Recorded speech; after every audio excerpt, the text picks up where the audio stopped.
Hi friends, welcome to my channel. In this video, let's talk about human digestive system part 2. This is second video and remaining topic already I have done in part 1 first video. So to understand this topic, first of all you must watch part 1 video, then only you can understand this concept clearly. So before watching this video, just make it sure that you have watched that first video. Human digestive system. In human digestive system, food material gets digested. So food material moves through all the parts of digestive system. Already in first video we have understood the changes takes place in food material and passage of food material from mouth to esophagus and what happens in all these parts and what changes, what digestion takes place. Now let's talk about stomach. What happens in stomach and what happens in next parts we will discuss in this video. First, stomach. Stomach is a bag-like structure located in left side of abdominal cavity. It is elastic in nature. Simply it stretches as more food is taken. Food material is stored temporarily in stomach. It simply helps in storage of food material and grinding the food material and churning the food material. And the inner walls of stomach are covered by mucous membrane. And in the inner walls of stomach, some glands are located. They are called gastric glands. And gastric glands secrete a juice that is gastric juice. And gastric juice contains hydrochloric acid and an enzyme pepsinogen. Hydrochloric acid, it helps in killing unwanted microorganisms and harmful substances present in food material. And next, pepsinogen, when it is released, that is in inactive mode. Inactive pepsinogen gets activated with the help of hydrochloric acid and it is converted into pepsin. Now, pepsin acts on proteins present in food material and pepsin digests proteins into peptones and proteases. So, here pepsin, the role of pepsin is, pepsin acts on proteins and proteins are converted into peptones and proteases. This is what the change going in stomach. Okay. Already bolus is formed in oral cavity. That bolus moves through pharynx and esophagus and finally enters stomach. In stomach, the food material is churned thoroughly. So churning process takes place regularly. At the time of churning, pepsin also acts on proteins present in food material. So digestion of proteins also takes place in stomach. So here protein digestion also started. So this food material is known as chyme. Chyme means partially digested food material. So at the time of churning the food material, what happens? Here is an opening. The opening is into small intestine. That is called pyloric sphincter. Pyloric sphincter is an opening that opens into small intestine that allows only small amounts of food material from stomach into small intestine. So at the time of churning process, here pyloric sphincter gets closed, then the food material is churned thoroughly. And after completion of churning process, that food material is known as chyme. In that, protein digestion started and carbohydrate digestion also started. Now it is opened and small amounts of chyme is allowed into small intestine. And after that it gets closed automatically. When the chyme is digested completely in small intestine and after some time again it is opened and some other small amounts of chyme is allowed into small intestine. Like that, pyloric sphincter allows small amounts of chyme into small intestine at regular intervals of time till the completion of digestion process. So these are the changes takes place in stomach. Next, the food material moves into small intestine. That means chyme moves into small intestine. Next part is small intestine. Small intestine is the longest part of digestive system. The length of small intestine is approximately 7 meters. The diameter is 3 centimeters. The diameter is less. Okay, small intestine again has 3 parts. The initial part is duodenum and middle part is jejunum and final part is ileum. Let's look at the parts of small intestine here. This is the stomach and this is a small intestine. This is the initial part of small intestine and this is the remaining part of small intestine.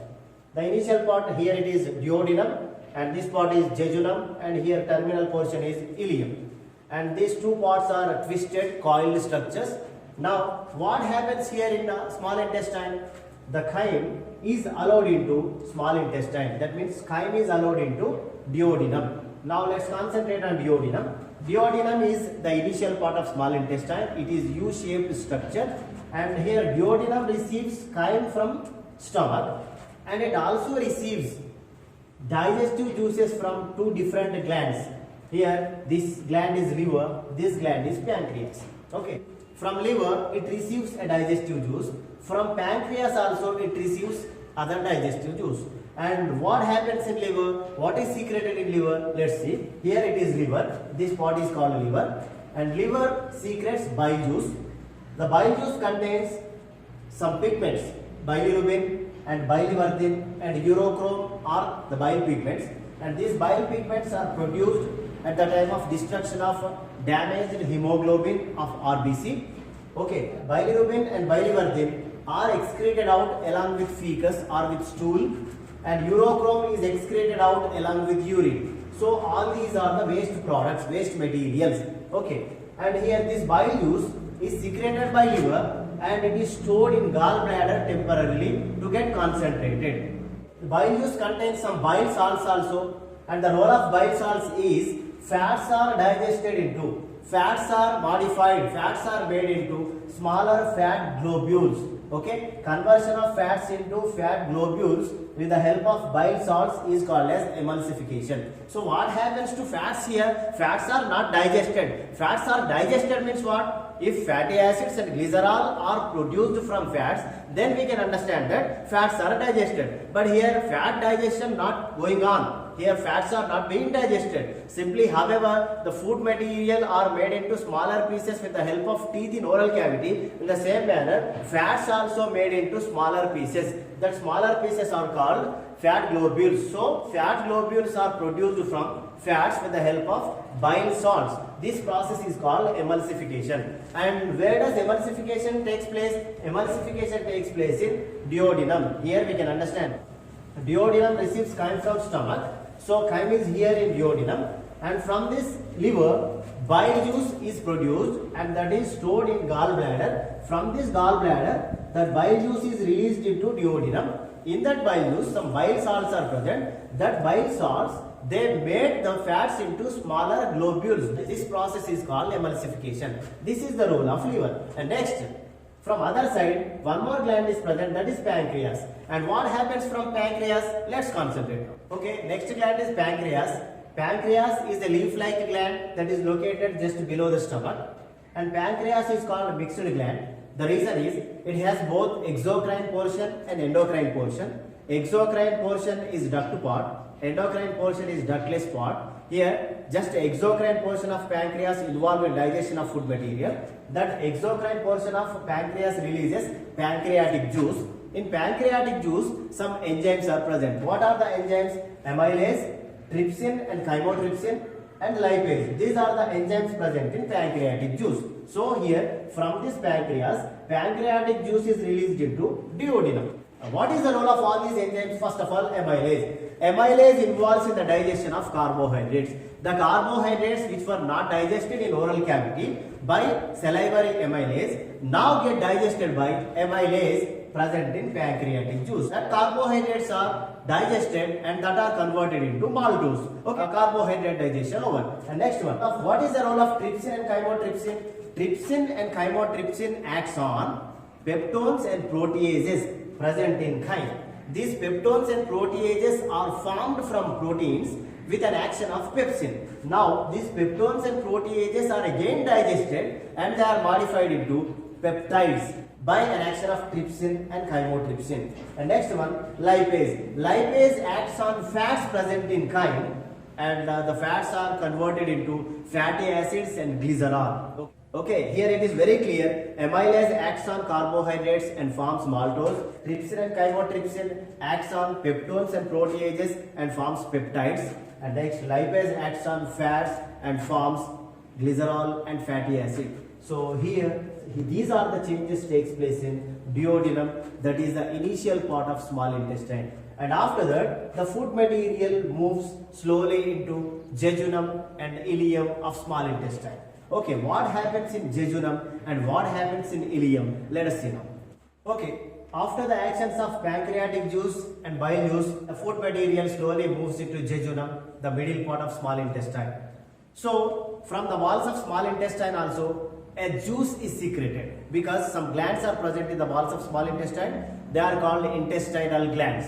From that intestinal glands, now one more kind of digestive juice is secreted, that is intestinal juice. So intestinal juice is secreted from the walls of small intestine. That means they are secreted from intestinal glands located in the walls of small intestine. And what are the enzymes present in intestinal juice? The enzymes are sucrase, maltase, lactase, and peptidase and lipase. Now what is the role of sucrase? Sucrase acts on sucrose and it converts into glucose and fructose. Next one, maltase. Maltase acts on maltose and it converts into glucose. Next, lactase. Lactase acts on lactose and it converts lactose into glucose and galactose. What is the role of peptidase? Peptidase acts on peptides and converts peptides into amino acids. And next one, lipase. Lipase acts on fats and converts fats into fatty acids and glycerol. Okay, what happens here? And remaining digestion total gets completed in the walls of small intestine. Okay, finally now from carbohydrates total glucose molecules are formed, and from proteins amino acids are formed, and from fats fatty acids and glycerol are formed. So we can say that digestion is completed. So 100% digestion gets completed in the wall of small intestine. How can we say that digestion completed? Because all the complex molecules are converted into simple molecules. And now what happens after the process of digestion? All the simple molecules which are formed in the walls of small intestine, they move into bloodstream through some finger-like projections present in the walls of small intestine. They are called microvilli. Okay. Simple molecules are formed in small intestine.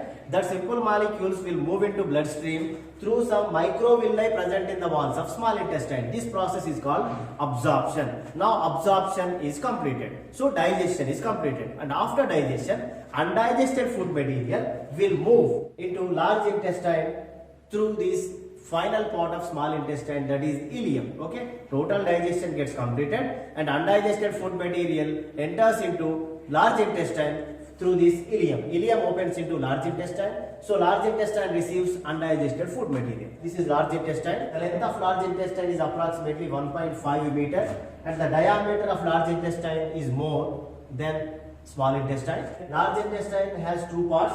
Initial part is cecum and the terminal part is colon. Here the initial part, this is cecum, and remaining part is colon.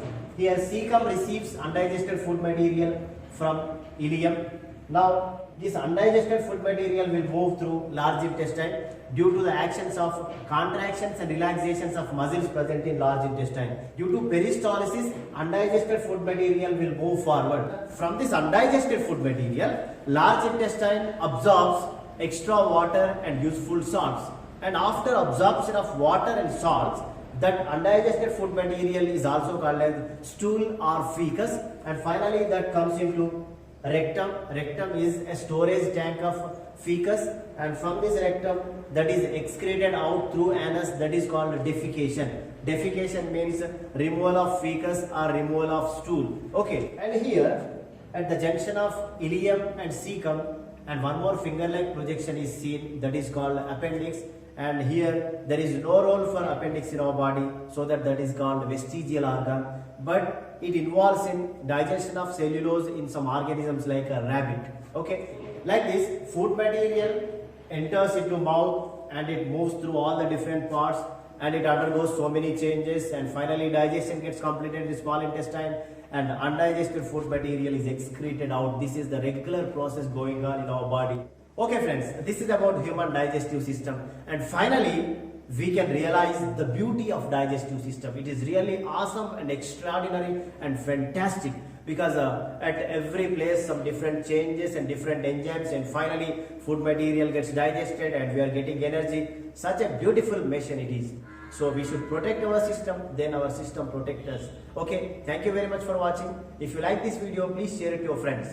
Thank you for watching.